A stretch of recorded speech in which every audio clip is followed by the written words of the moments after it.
Ironman Eagleman 2022. Let's dig into a couple of key things here.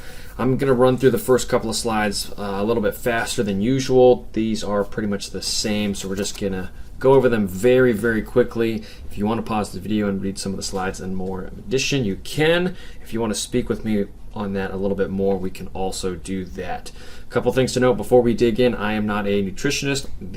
Some of the food suggestions you have up here are purely that, suggestions. These have been what I've found that works great for me, maybe a couple other athletes, but for the most part, you're going to have to dig through and figure out what works best for you. These are great starting points, and I highly encourage you to explore other options beyond what you have if this doesn't match up or work for you. So about 3 weeks before the race, you want to have your race specifics almost dialed in. You want to be testing your gear on race day. You want to be experimenting with some of the similar conditions, similar kits, aero helmets, that kind of stuff. Try to simulate some of those racing, that atmosphere for you. So if you're in the aero position a lot, especially for this course, you're going to want to ride in that aero helmet, aero position, and that course terrain if possible. Bike tune-up, probably a good time to get that taken care of now or in the next week or so. So everything is rocking and rolling, ready to go before the race, and it's one less thing off your checklist. This race is going to be hot. It typically always is unless it rains, and even then it is usually a little steamy. So you need to be simulating some of those hotter conditions. It probably will be a little bit humid as well. That is, of course, usual. Some suggestions for you to do is no fan when you're doing something like your easy rides initially to get used to it, and then starting to utilize that no fan or limited air movement during some of your key sessions. This will help you get used to that hot conditions more for race day. Also, you could possibly use a humidifier next to you, for instance on the bike when you're on the bike trainer, to help simulate some of those kind of strenuous conditions that you will experience out on race day. With that, you will also be able to simulate some of your hydration and fueling out on race day, which will be essential for this course. You need to start getting your packing list, and then keep an eye out for the event email, which has your event or athlete check-in time and everything else there. 3 weeks before, again, typical temperature range for this race is about 80 degrees, probably a little bit more. There's war stories from this race that have temperatures touching over 100 degrees. I have been there when this has happened, so I can tell you that is actuality. Oh, one last thing here. Shoot for similar sweat rates that you will be experiencing out on race day. You can do that by simulating some of the heat conditions there. Race week, stay off your feet, stay hydrated, avoid only sports drinks or sports drinks that have no real nutrient density to them. You know, if that's the case, you're simply just flushing out a lot of the minerals that you need for race day. If you're the kind of individual that starts cramping pretty frequently or on race morning, then you might want to experiment around with some magnesium supplementation, or just figuring out how much you are currently taking and maybe increasing that a little bit more for this week. Get tons of sleep, pretty self-explanatory. You want to eat pretty normal except for a couple of days here. So this is a Sunday race. Tuesday is going to be your fat load day. It's only one meal, helps you absorb the carbo load. Carbo load is going to be that Saturday breakfast. It's a big breakfast. If you want to start earlier, typically I can't speak right now. Typically, what works really well instead of just the breakfast is supplementing that with an additional meal, like the dinner on that Friday night, to have your pasta, or that that Friday lunch. So just backing that up a little bit more so it's not just based off one meal. So if you've had some negative results and you think you figured out the reason why and that is it, you might want to play around with that. Charge all your stuff. Friday. This is the schedule for Friday. Shuttle buses are available 1:30 to 7:30 p.m. On another part of the athlete guide, it has different times, so just make sure you double check that and ask them when you do check in. That location is at the Sailwinds Park. That is that Friday only. Athlete check-in by appointment only. Check your email. It's going to come out about race week, maybe a little bit before. It's going to be at Gary Boyle State Park. You have optional bike check-in on Friday if you want, from 2:30 to 7. The the more we do this, the more we are starting to utilize some of those Friday check-ins. If everything is rocking and rolling and you are comfortable dropping off your bike a day early, then go for it. I would ask if you do have access to that bike on the next day, Saturday, and if not, I wouldn't do that if you are riding solo on this race, because you will have to pump your tires up for sure if this is you. Also, when you are in there in that athlete check-in or the bike check-in, if it is a really, really hot day, make sure you do not pump your tires up to maximum pressure, because they will pop, and when you get there on race morning, you will have a terrible surprise for you. This race is notorious for popping tires in that transition area. It's open air. It gets hot down there. Athlete briefings are at 3 and 5. I have not seen a single one that's been online in the last couple of months here. So again, it's going to be in person pretty much. They're going to relay specific info to you. Maryland might be a little bit unique. Their Facebook page is pretty active, so that would be the spot to check out there. Or later on, what typically happens is they update the website, but Facebook is usually faster. Friday, you should have all of your stuff figured out. After that, you should have your food, race morning logistics, reservation, equipment layout, etc. All of that good stuff should be done on Friday after you do check in. Set it, forget it, put it off to the side. That way it's already done. Bring your ID and your QR code to registration. When you do go there, you're going to pick up your timing chip. Okay, and that's going to be a little different this year, so we will talk about that soon. This is moving day. 2 days before the race, you should have everything figured out. Make sure you are visiting the expo area. This is the time to do it, not the day before the race. I would go there, see what you see, and then get out of there. It is the most important night for sleep. Make sure you get the most, or just the greatest amount of sleep possible on this night. And again, nothing should be a question pretty much after or even before dinner time on Friday. If you're still running around, you are doing it a little bit late.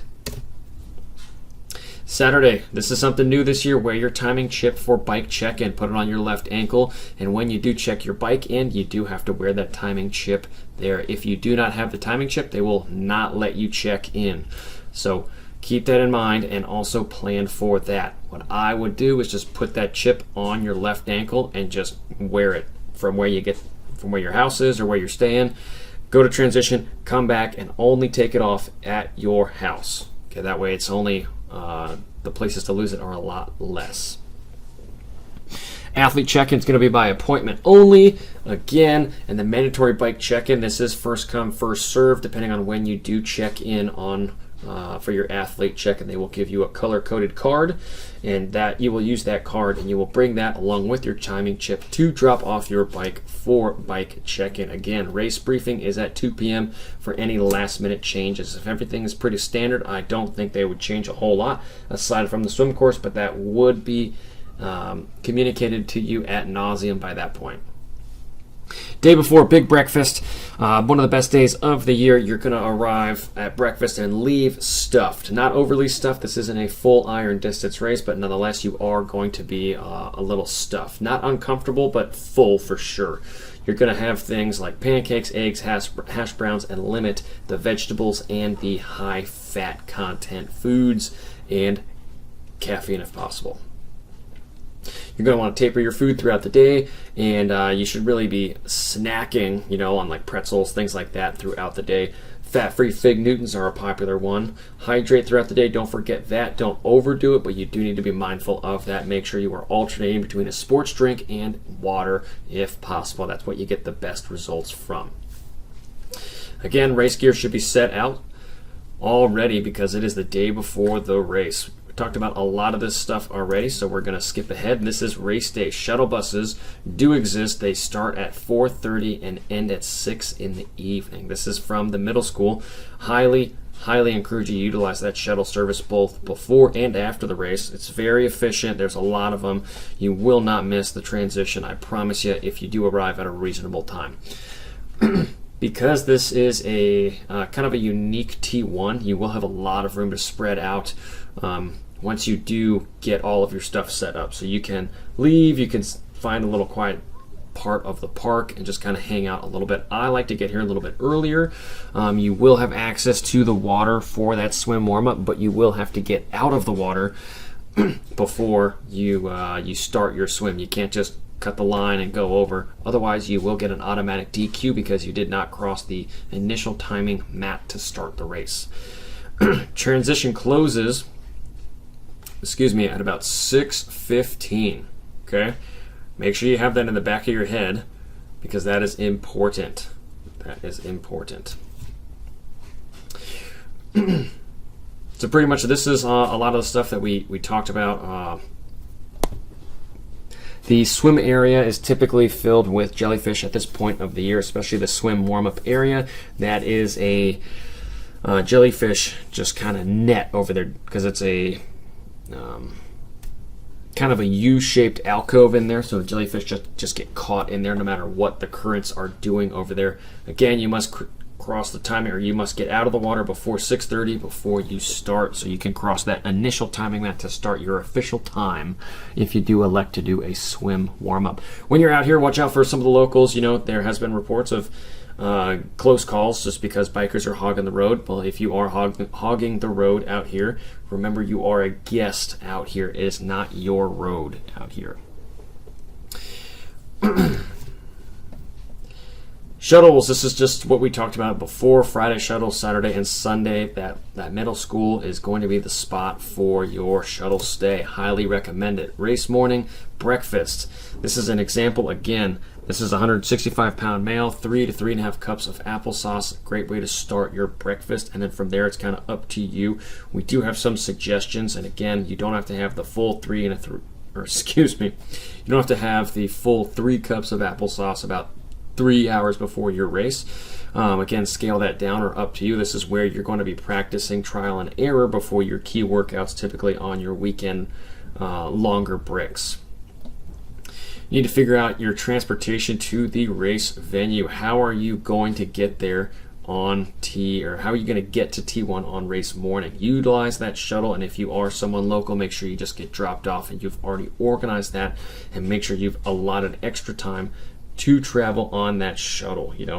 A lot of people forget to allocate that time, and then they panic because they haven't put enough time for them in transition. Very common at this race. You'll see lots of athletes struggling to get into that transition one.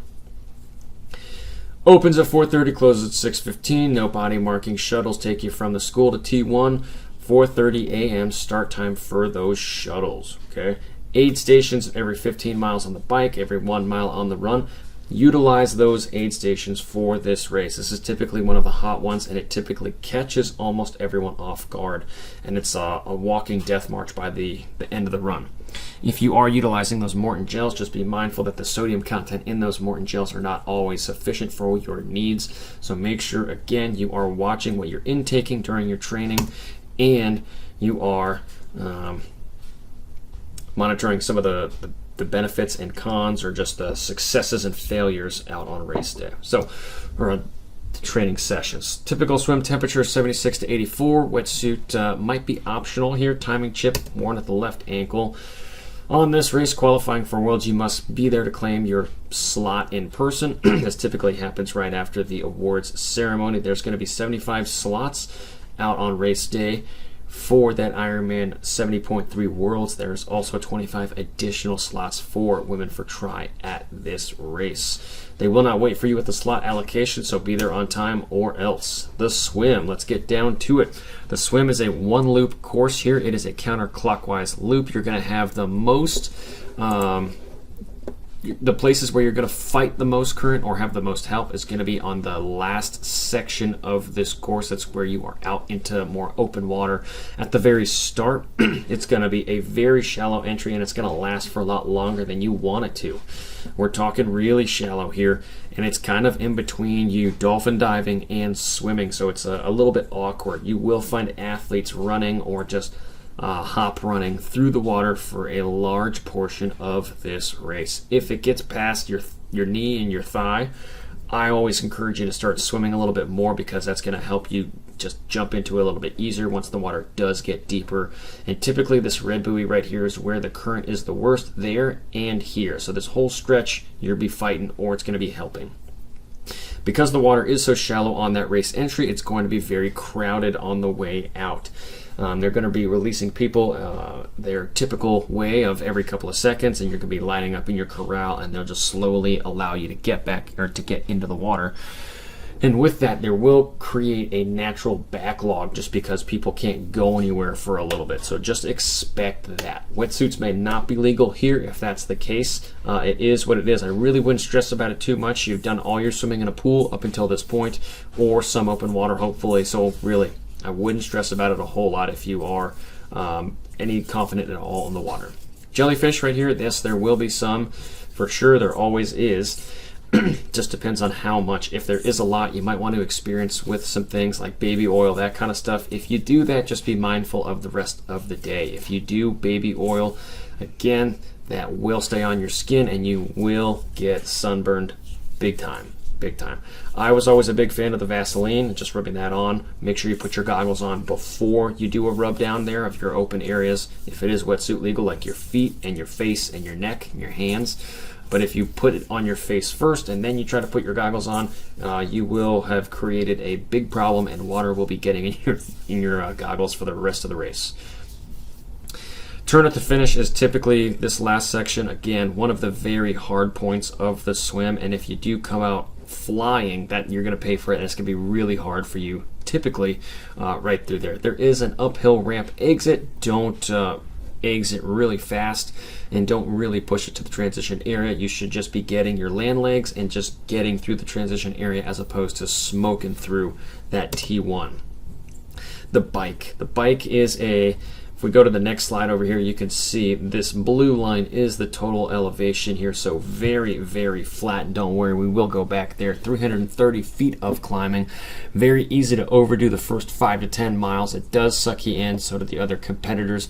Wind is the biggest factor here first. I know I've said temperature is huge here, but right now on the bike, the wind is the biggest factor for sure. You're going to have to ride in your wind protocol, which means you're going to have to be stabilizing yourself with the hand that's away from where the wind is coming from when you are fueling. When you are taking one hand off the bike, I highly encourage you to maintain some of that pedaling motion that helps stability out there. If you feel that you are uncomfortable and need to get out of the arrow position, get out of it during some of those wind gusts. At this place, it's very easy to fall asleep and just simply ride along. I encourage you not to let this course do that. I encourage you to be thinking the entire time out here, because the athletes that stop thinking are the ones that pay the price later. Easy example of this, sticking with the wind example, is because this is such an open area, you will be able to see where the wind is coming from if you're paying attention. Watch the grass, watch the athletes in front of you, see what they're doing, and you'll be able to react or proactively set yourself up so you can absorb some of that wind. If you do find that you are in a heavy wind condition, you might want to change your gears into one easier, or simply maintain as best you can, right? Watch your power numbers. And if you find that your power numbers are really, really skying up, then you know you are in too heavy of a gear and you need to back off. Remember, watch your power. It's there for a reason. You did all your training with the power meter, so don't waste it out on course. Temperature is going to be the second biggest factor out on course here. First, the wind gets you, and what typically happens is you're so distracted by the wind, the temperature is kind of forgotten until the run. And most people assume that the run is the hottest and most miserable part of the course, and they forget the bike because of the wind.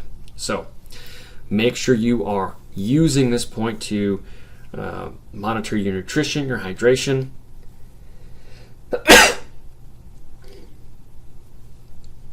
And you're reacting to things based off of that. If you find that you are getting through no liquid and it's about halfway through on the bike, then you know you need to spend the last half of your bike slowing down and consuming some more to kind of counteract what just happened. I'm not saying you need to totally undo it and totally panic, but there does need to be a correction there, and oftentimes those smaller corrections are the ones that have the biggest effects on race day.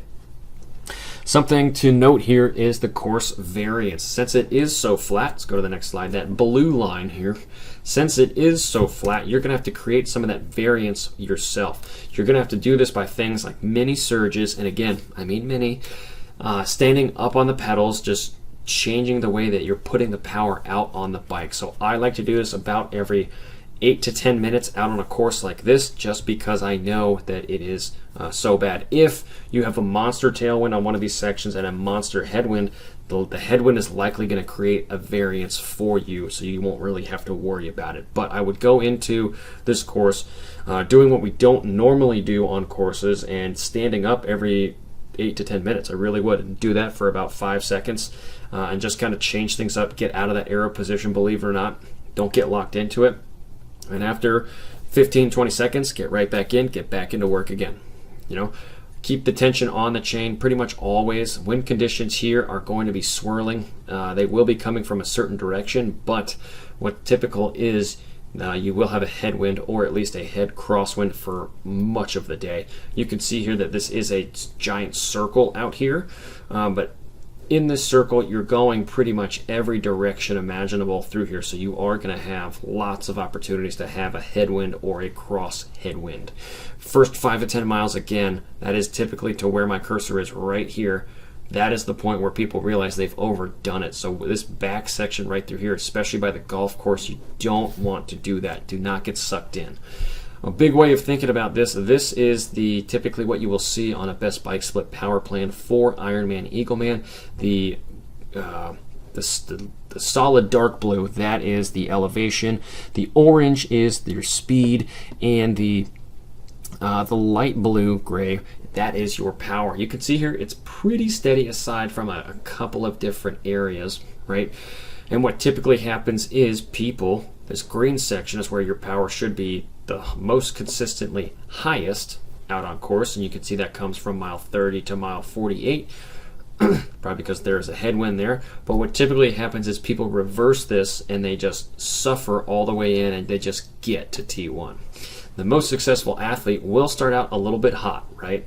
It is a little start and go through there, but the successful athletes are the ones that do not overdo it and the ones that actually give some power away. So you'll see this orange section right here. This is a nice controlled section. They're still working a lot, right? But again, that mile 30 to 48, 50, that's where the power actually goes up. So you can see this, I drew a red arrow here so you can see the power drops a little bit, and then you sustain your speed, you're going fast, and then that green arrow, you're going to raise your power up, likely because there is a tailwind or traditionally a headwind out on course, which forces you to drive some of that power up, and it takes your speed and drops it down here.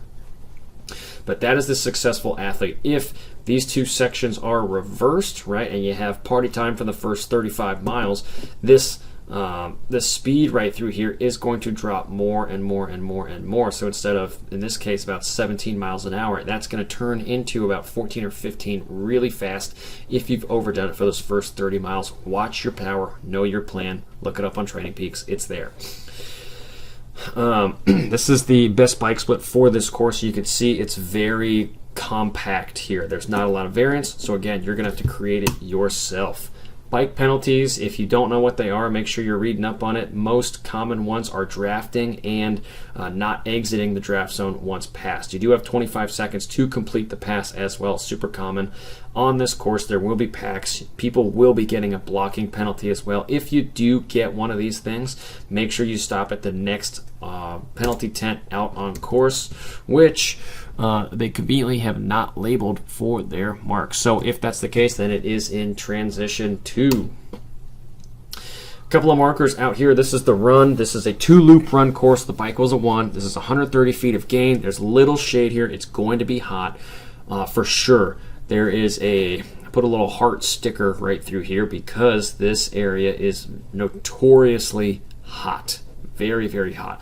And what on this course a lot of athletes do is they come flying out here, and again, this is one of the hotter sections, so they hit this and it's just a wall, and it's walk city, baby, for the rest of the time. Instead, you should be ramping up, just like we talked about on the bike back here, right? These two sections, you're working and then you ramp up at the end. That would be an ideal scenario out on this course. Ideal. But again, what people typically do is they push this section right here and pay for it later on. This is the area of the walking wounded, and you'll see that on race day no matter what the conditions are. Another heat area, this triangle right through here, very, very common for athletes to really feel the heat right through here. So again, make sure you are watching your pace, your power numbers, and also utilizing those in conjunction with your heart rate and your cadence, things like that. Use all the data that you have and you've been running with over the last year, 2 years, whatever, and keep that in the back of your mind. What should your cadence be at a pace and your heart rate? When you've been simulating some of those conditions, just like on the bike, if you've been simulating some hot conditions and you are overdressing for some of these hotter conditions in preparation for that, what is your heart rate at? What's your effort level? A lot of people do kind of poo-poo the RPE scale, but that is a lot of times invaluable and can tell you a lot more than some of the data a lot. So make sure you're listening to your body and reacting to that. This is going to be a nutritional management strategy here as opposed to a race. It starts on the bike and you finish it on the run. So the athlete that's going to be successful will have fueled successfully on the bike.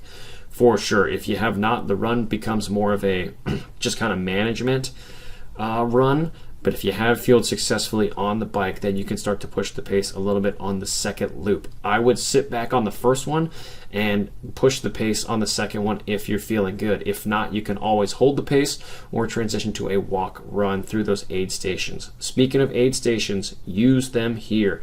They have not listed that they do have the active ice at a specific spot, but I will assume that if the temperatures do change a bit for the scheduled forecast, they will include one of these aid stations with the ice over here. Just like at Chattanooga, just like at St. George, all those major races, they will have to do that here. You must wear your bib on here. And again, make sure you're managing all those nutritional strategies for race day success. And that is Eagleman Ironman 70.3 2022. If you have any questions, let's talk on a more individual basis. If not, best of luck to you.